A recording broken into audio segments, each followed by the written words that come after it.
Hello everyone and welcome back to the channel. आज हम पढ़ेंगे एक नया चैप्टर जिसका नाम है फोर्स एंड प्रेशर का पहला लेक्चर। सबसे पहले जानते हैं एक फोर्स क्या होता है। देखिए सिंपली एक फोर्स क्या है।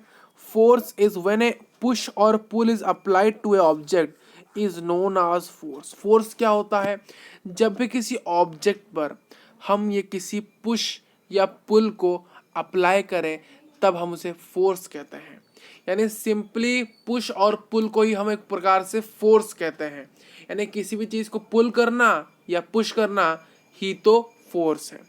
जैसे कि यहाँ पर ये जो एग्जाम्पल्स आप देख रहे हो, ये एग्जाम्पल फोर्स लगाने का है। भाई साहब ये जो लड़की है या लड़की है या लड़का है पता नहीं चल रही, कोई जो भी हो इंसान तो है, ये क्या कर रहा है, इस बॉल को मारने के लिए इस बॉल में फोर्स लगा रहा है।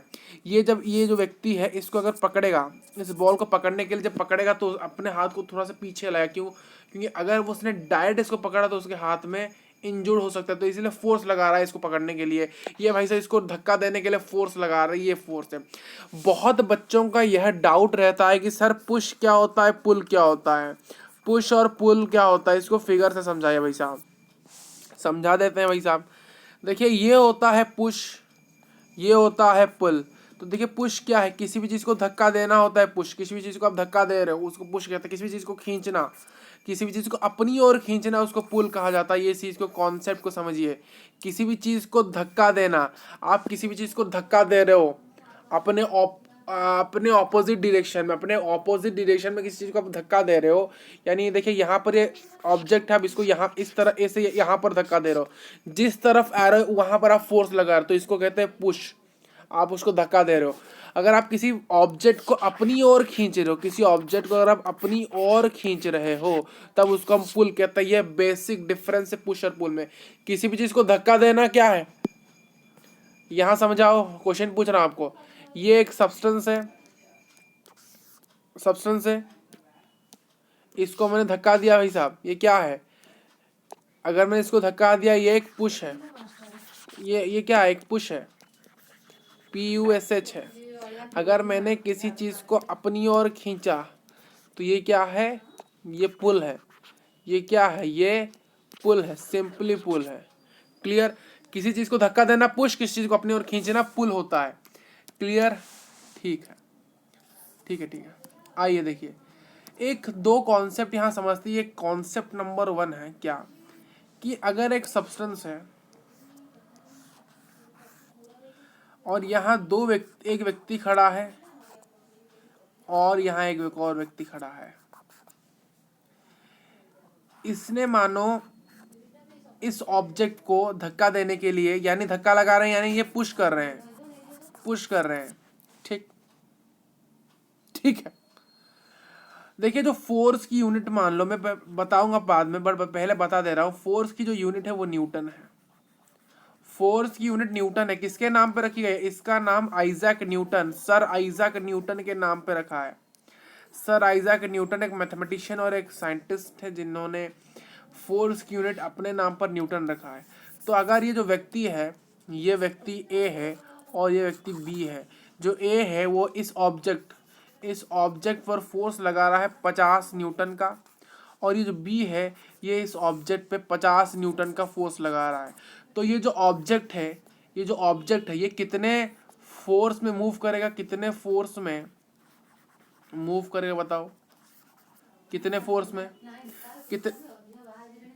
कितने फोर्स में मूव करेगा? देखिए जब एक साइड से दो व्यक्ति जितना फोर्स लगा रहे हैं, तब वो जो फोर्स, रिजल्टेंट फोर्स, ये जो यहाँ पर जो हम कहेंगे ना, ये ऑब्जेक्ट कितने फोर्स से निकल रहा है, मान लो उसको हम रिजल्टेंट फोर्स मान लेते हैं।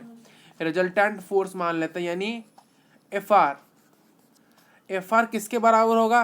देखिए जो फोर्स ए लगा रहा है FA प्लस जो फोर्स बी लगा रहा है FB, यानी इन दोनों का फोर्स मिला के जितना है उतना ही जो फोर्स है वो इस ऑब्जेक्ट पे लग रहा है, वो उसी और उतने ही फोर्स से ये ऑब्जेक्ट मूव करेगा। तो ए का 50 न्यूटन था, बी का 50 न्यूटन था, तो ये जो ऑब्जेक्ट 100 न्यूटन की स्पीड से पास करेगा। यानी जब कोई व्यक्ति यहाँ पर धक्का मारे, मान लो ये धक्का दे रहा है यहाँ पर और ये भी धक्का दे रहा है यहाँ पर, तो जो रिजल्टेंट फोर्स है वो इन दोनों का फोर्स का सम होता है। अब दूसरा कॉन्सेप्ट क्या है? दूसरा कॉन्सेप्ट है, मान लो ये व्यक्ति यहाँ खींच रहा है और ये व्यक्ति यहाँ दे रहा है, यानी ये व्यक्ति यहाँ पर खींच रहा है, ये व्यक्ति यहाँ खींच रहा है, यानी ये एक व्यक्ति ए है जो इस ऑब्जेक्ट को यहाँ पर इस तरह खींच रहा है, धक्का दे रहा है, सॉरी धक्का, दोनों ही पुश कर रहे, दोनों ही क्या, ये दोनों ही क्या कर रहे हैं, ये दोनों ही पुश कर रहे हैं, ये पुल कोई नहीं कर रहा, दोनों ही पुश कर रहे हैं। ये इसको यहाँ पर पुश कर रहा है, ये इसको इस तरफ पुश कर रहा है, तो जो फोर्स होगा वो ऑपोजिट डायरेक्शन में एक्टिंग कर रहा है। तो इसका जो रिजल्टेंट है वो रिजल्टेंट कैसे निकलेगा? इसका फोर्स माइनस इसका फोर्स, यानी जिसका फोर्स ज़्यादा है उसमें से किसी जिसका फोर्स कम है उसको माइनस करें। तो इसके दो सब केस होते हैं। सब केस वन क्या है कि मान लो एक ऑब्जेक्ट है और यहाँ व्यक्ति नंबर 1 है और यहाँ व्यक्ति नंबर 2 है। जो व्यक्ति 1 है वो ए है और व्यक्ति 2 है वो बी है। व्यक्ति 1 क्या कर रहा है? इस ऑब्जेक्ट पर 50 न्यूटन का फोर्स लगा रहा है और ये जो व्यक्ति बी है ये भी इस ऑब्जेक्ट पे 20 न्यूटन का फोर्स लगा रहा है। तो मैंने कहा था अगर इस ऑब्जेक्ट में कितना रिजल्टेंट फोर्स कितना आएगा, बताओ मुझे भाई साहब, रिजल्टेंट फोर्स कितना आएगा? देखिए रिजल्टेंट फोर्स कितना आएगा, मैंने कहा था जिसका इसका रिजल्टेंट फोर्स निकलेगा डिफरेंस करके, किसका इन दोनों के फोर्स का डिफरेंस ही क्या होगा? Resultant force. और कैसे रिजल्टेंट फोर्स निकला? बहुत बच्चे कंफ्यूज होंगे, सर हम ए के फोर्स से बी को माइनस करें या फिर बी के फोर्स से ए को माइनस करें? देखिए जिसका फोर्स ज़्यादा अमाउंट में है उससे कम फोर्स वाले को आपको माइनस करना है अगर दोनों के फोर्स अलग अलग हैं। तो यहाँ पर रिजल्टेंट फोर्स एफ आर कितना होगा? किसका फोर्स ज़्यादा? ए का फोर्स ज़्यादा है तो ए का फोर्स माइनस बी का फोर्स। तो ए का फोर्स कितना है? 50, बी का फोर्स कितना है? 20 कितना आ गया? 30। एक और क्वेश्चन करिए, यहाँ पर एक और क्वेश्चन करते हैं। अगर मान लो ए का फोर्स है 120 और बी का फोर्स है 200, तो अब किसका फोर्स माइनस होता है? किसका ज़्यादा फोर्स है? बी का। तो यहाँ पर रिजल्टेंट फोर्स होगा फोर्स ऑफ ए सॉरी किसका ज़्यादा है? बी का। तो force of B minus force of A. तो फोर्स ऑफ बी कितना है? 200 माइनस 120 कितना होगा? 120 ही होगा, 80 न्यूटन हो जाएगा। दूसरा सबकेस देखिए इसका, मान लो सबकेस टू ऑब्जेक्ट है ए, यहाँ पर है ए व्यक्ति और यहाँ बी व्यक्ति। ए क्या कर रहा है? इस ऑब्जेक्ट पे 20 न्यूटन का फोर्स लगा रहा है और बी क्या कर रहा है? इसमें 20 न्यूटन का फोर्स लगा रहा है, यानी दोनों सेम अमाउंट में फोर्स निकाल रहे। तो इसमें रिजल्टेंट फोर्स कितना होगा? रिजल्टेंट फोर्स तो F R is equal to F A minus F B भी हम लिख सकते हैं और F B minus F A भी लिख सकते हैं, क्योंकि दोनों का फोर्स सेम अमाउंट में। तो एफ ए कितना है? 20 माइनस 20 तो 0, इसमें भी 20 माइनस 20 इसको 0 न्यूटन। तो इसका मतलब क्या है? अगर ए 20 न्यूटन में कर रहा है और बी 20 न्यूटन में धक्का दे रहा है, तो ये दोनों अगर सेम अमाउंट ऑफ फोर्स इस ऑब्जेक्ट पे लगा रहे, तो इसका मतलब यह है कि ये जो ऑब्जेक्ट ये बिल्कुल मूव नहीं करेगा, ये ऑब्जेक्ट मूव ही नहीं करेगा, क्योंकि इन दोनों में दोनों तरफ से एक ही साथ फोर्स लगा। यानी अब अगर दो तरफ एक ऑब्जेक्ट में अगर दोनों साइड से एक ही टाइप के यानी सेम अमाउंट का फोर्स लगाओगे तो ऑब्जेक्ट मूव नहीं करता है। अगर वहाँ पर जो केस था, अगर ये जो ऑब्जेक्ट है मैंने इस तरफ से 50 न्यूटन का फोर्स लगाया और इस तरफ से 20 न्यूटन का फोर्स लगाया, तो इस ऑब्जेक्ट रिजल्टेंट फोर्स कितना का बताना? ये फोर्स ज़्यादा है ये कम है, तो माइनस कर दीजिए तो 30 आ गया। तो देखिए यहाँ पर ये 50 न्यूटन का फोर्स लगा रहा है और यहाँ पर 20 न्यूटन। ये जो फोर्स, ये जो ऑब्जेक्ट है ये किस डायरेक्शन में मूव करेगा? देखिए किसका फोर्स ज़्यादा है? इसका। तो अगर इसका फोर्स ज़्यादा है तो ये एरो ज़्यादा है तो ये इस डायरेक्शन में फोर्स मूव करेगा, यानी ये जो ऑब्जेक्ट है ये इस डायरेक्शन में मूव करेगा। कितने स्पीड में? 30 न्यूटन के स्पीड में मूव करेगा, सॉरी 30 न्यूटन के फोर्स के अंदर ये मूव करेगा। एक और चीज़ देखिए, यहाँ पर है 30 न्यूटन का फोर्स लगा रहे हैं, यहाँ पर हम 10 न्यूटन का फोर्स लगा रहे हैं।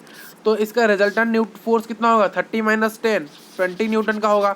और ये किस डायरेक्शन में, देखिए ये जो डायरेक्शन में 30 न्यूटन है तो ये छोटा है, तो ये इस डायरेक्शन में मूव करेगा, ये जो ऑब्जेक्ट मूव कर रहा है इस डायरेक्शन में विद 20 न्यूटन फोर्स। तो ये आपका कॉन्सेप्ट है भाई साहब। देखिए जो फोर्स का फॉर्मूला है, जो फोर्स का फॉर्मूला है वो क्या है, देखिए जो फोर्स का फॉर्मूला किसने दिया था, अकॉर्डिंग टू द न्यूटन्स। देखिए न्यूटन के 3 लॉ थे, न्यूटन्स 3 लॉज।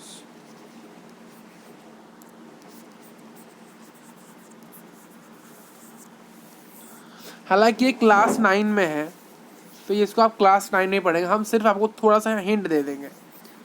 तो न्यूटन ने 3 लॉ दिए, तो न्यूटन का जो सेकेंड लॉ था, न्यूटन का जो सेकेंड लॉ था वो कहता है the force is directly proportional to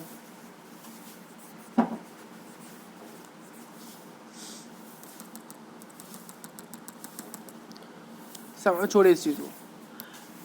देखिए न्यूटन ने कहा था जो फोर्स है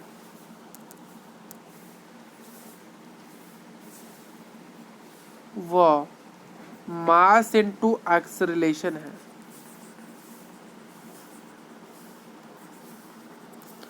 फोर्स को हम कैपिटल ए से रिप्रेजेंट करते हैं, मास को हम स्मॉल एम से, एक्सेलरेशन को हम स्मॉल ए से। ये आ गया आपका फोर्स का फॉर्मूला। देखिए मास की जो यूनिट है वो केजी है, एक्सेलरेशन की यूनिट कैसे निकलती है, देखिए एक्सेलरेशन का फॉर्मूला है वेलोसिटी अपॉन टाइम। वेलोसिटी का फॉर्मूला क्या है, वेलोसिटी का फॉर्मूला है स्पीड अपॉन टाइम, और वेलोसिटी का फॉर्मूला है डिस्प्लेसमेंट अपॉन टाइम। डिस्प्लेसमेंट यानी कोई लेंथ यानी मीटर, टाइम यानी सेकंड, मीटर पर सेकंड। तो यहाँ पुट करिए मीटर पर सेकंड, यहाँ टाइम का भी सेकंड, तो आ गया मीटर पर सेकंड का स्क्वायर, तो ये आ गया acceleration unit metre per second in square inverse. तो M S to the power -2। यहाँ पर कौन सा फॉर्म आपको पता है, A to the power minus M is equal to 1/a⁴m। तो वही अगर 1/s स्क्वायर है तो इसको हम लिख सकते हैं एस टू द पावर -2 लिख सकते हैं। तो ये आ गया, ठीक। तो ये फोर्स यूनिट है। तो न्यूटन ने कहा कि force is equal to KG metre per second square को हम क्या कहेंगे, एन कहेंगे, यानी इसको न्यूटन कहेंगे। तो इसीलिए जो फोर्स की एसआई यूनिट है यानी international unit of the system वो क्या है, न्यूटन है। यहाँ वही चीज़ को लिखा है force is equal to mass into acceleration. यहाँ पर फोर एफ क्या है, यहाँ जो F is equal to M है, एफ क्या है फोर्स है, एम क्या है मास ऑफ द ऑब्जेक्ट है, ए क्या एक्सेलरेशन है। तो एसआई यूनिट है वो फोर्स की, वो न्यूटन है, क्योंकि उसको आइजैक न्यूटन ने दिया था, आइजैक न्यूटन। देखिए यहाँ पर मैंने इसको धक्का दिया, फोर्स पुशिंग द टॉर्क, तो ये किस डायरेक्शन मूव कर, यहाँ पर मूव करेगा। आप जिस डायरेक्शन में फोर्स लगाओगे उसी डायरेक्शन में वो मूव करेगा आगे की ओर। देखिए यहाँ पर जो फोर्स है किसी ऑब्जेक्ट का शेप चेंज कर रहा है कैसे। देखिए यहाँ एक रबर है, रबर नॉर्मली ऐसा होता है, अगर रबर को आप स्ट्रेच करोगे तो ये बहुत लंबा इस प्रकार से हो जाएगा, तो इसीलिए इसका शेप चेंज हुआ। स्पॉन्ज नॉर्मली कैसा होता है, ऐसा होता है, क्यूबॉइड की तरह होता है। अगर आप इसको प्रेस करो, मान लो इसको फोर्स लगा मैंने प्रेस किया, तो ये कैसे हो जाएगा, ये निचोड़ा जैसा हो जाएगा, यहाँ पर निचोड़ा जैसे होगा यहाँ पर, तो यहाँ पर वैसा ये हो गया। मैंने यहाँ पर एक स्प्रिंग है मेरे पास ऐसा एक स्प्रिंग था, मैंने इसको दबा दिया, मैंने यहाँ से इसको दबा दिया, तो भाई साहब ये कैसा हो जाएगा, ऐसा हो जाएगा। स्प्रिंग ऐसा था, जब फोर्स लगा कैसे हो गया, ये ऐसा था स्पॉन्ज, इसको फोर्स लगा सी ऐसा हो गया। ये रिंग्स ऐसे थे, इसको हमने रबर ऐसे थे, इसको ऐसे हुए। तो फोर्स क्या है, किसी भी ऑब्जेक्ट का शेप भी चेंज कर सकता है। यानी आप एक पॉइंट यहाँ पे लिखे, force can change the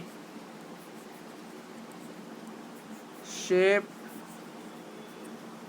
size and direction of object. आपको सर डायरेक्शन की बात हमने नहीं कही, तो यह ये फोटो आपको क्या इंडिकेट कर रहा है, ये फोटो इंडिकेट कर रहा है कि जो फोर्स है वो डायरेक्शन भी चेंज कर रहा है। मान लो ये जो ट्रक है, मान लो इसको यहाँ पर देखिए,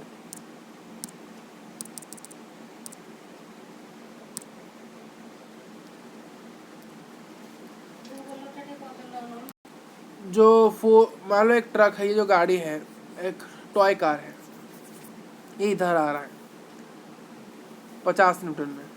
मैंने क्या किया, इसको यहाँ घुमाना है, तो मैंने मान लो इसके ऊपर 100 न्यूटन का फोर्स लगा दिया, तो ये क्या होगा, ये इस डायरेक्शन में मूव कर जाएगा। तो ये किस डायरेक्शन में आ रहा था, ये लेफ्ट की ओर आ रहा था, मैंने उसके ऊपर ज़्यादा फोर्स लगा, इसको राइट में भेज दिया, तो डायरेक्शन चेंज हुआ कि नहीं। कॉन्सेप्ट इतना था, इसी चैप्टर में मिलेगा नेक्स्ट क्लास में। Thank you for watching this video. Lecture 2 में आपको टाइप्स ऑफ फोर्स का बताएंगे और चैप्टर कंप्लीट।